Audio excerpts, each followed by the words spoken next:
Hello, I'm Joseph Dillard. Welcome to this, the fifth in our series on cognitive biases. In this first cognitive bias, fundamental attribution error, or as I would call it, the avoidance of responsibility bias, we find that it occurs when we judge others on their personality. Are they friendly, helpful, funny, manipulative, avoidant, and also by their fundamental character. Have they been to jail? Are they an addict? But, and this is the catch, we judge ourselves not by our personality or character, but based on the situation or circumstances.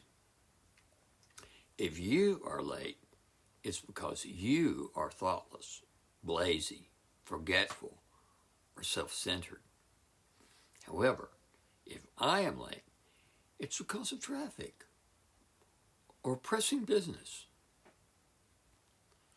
Like the self-serving bias, the avoidance of responsibility bias probably developed to increase our sense of control and to reduce cognitive dissonance. We commonly see this in how we assess the behavior of dream characters and our own. Monsters and villains are evil. We are innocent and caught in bad circumstances. In the next cognitive bias, moral luck bias, we judge people to be immoral or amoral, or to be less moral, because they have lost, gone to jail, or been ostracized. But success, victory, or popularity is a sign of high moral character. The success of Donald Trump and most politicians can be explained by this perception by voters. For some 500 years, the West has justified its exploitation and colonialization of the globe by its own claims of moral superiority, proven by its military successes. IDL deals with this tendency to assess higher or lower moral standing to an angel or to a garbage pail by interviewing them to find out just what their values and worldview actually are. The result of this exercise is a recognition that our assessment of the morality of others is generally flawed. The next cognitive bias is the false consensus bias, which involves our tendency to believe more people agree with us than is actually the case.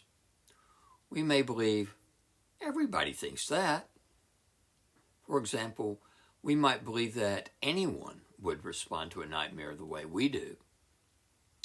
Integral deep listening deals with this bias by interviewing dream characters and images that personify perspectives that are actually embedded in our life dramas.